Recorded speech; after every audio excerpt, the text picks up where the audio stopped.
Rust is a game of resource collection and technological advancement that rewards aggression and dishonesty. The goal of today's guide is to introduce you to the different resources, tell you how to gather them, and most important, why you need them. Rust does not have a currency like dollars or gold. The closest thing it does have is scrap. Scrap is the main limiting factor in technological progression. All but the most primitive items require access to a workbench to craft as well as knowledge of how to craft them.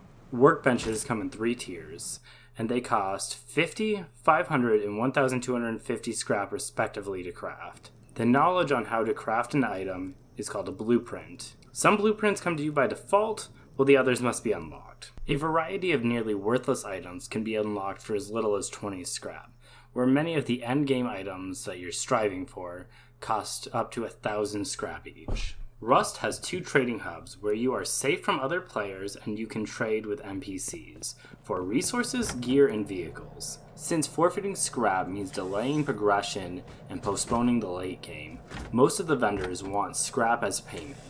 For everything you can't buy from NPCs, there are other players in the world. While nobody is forced to sell you anything, the notion of quickening their own progression while delaying other players is very appealing. Player-owned shops are a very common sight in the world of Rust. Their contents may vary, however. Some shops may be selling exactly what you're looking for at a price that even you think is a little too low, all the way to shops that are selling useless junk that no one ever needs or ever will, for outlandish prices. If what you're looking for isn't in any shops currently, you always have the option of opening your own shop. When you open a shop, you can request anything you want regardless if you've ever seen it before in the game world. And you may request any price you want. So you can request an AK for a single scrap, and nobody will give it to you. But if your reward is high enough, I can almost guarantee that somebody else on the server will take you up on that deal.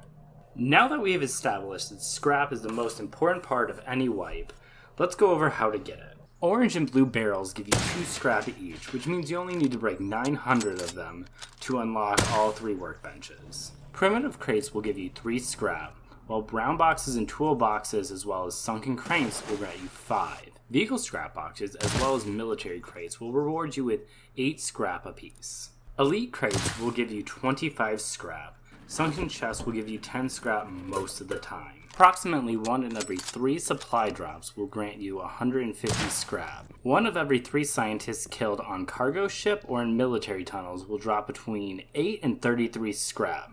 Scientists on oil rig do not drop scrap, and the ones found on the roads give between 8 and 22 scrap. The odds of getting scrap from a road scientist drops from 1 in 3 to about 1 in 4, however. If listening to this breakdown has made gathering scrap sound like an endless chore that will never be completed, thankfully there is an easier and quicker way.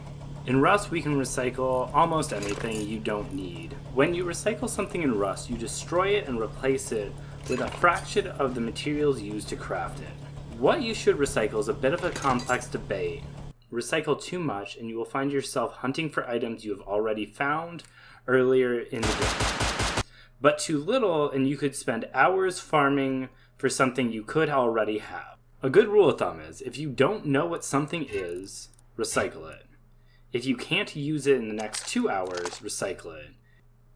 If you follow these rules and you find yourself regularly running out of something, start saving it. Recyclers can be found at most monuments. The best ones, however, are at Outpost and Bandit Camp. The reason that these are the best recyclers is simply that you are safe from other players. There is nothing worse than grabbing all of your loot, running to the recycler, and dying and giving it to somebody else, setting you back hours of progression.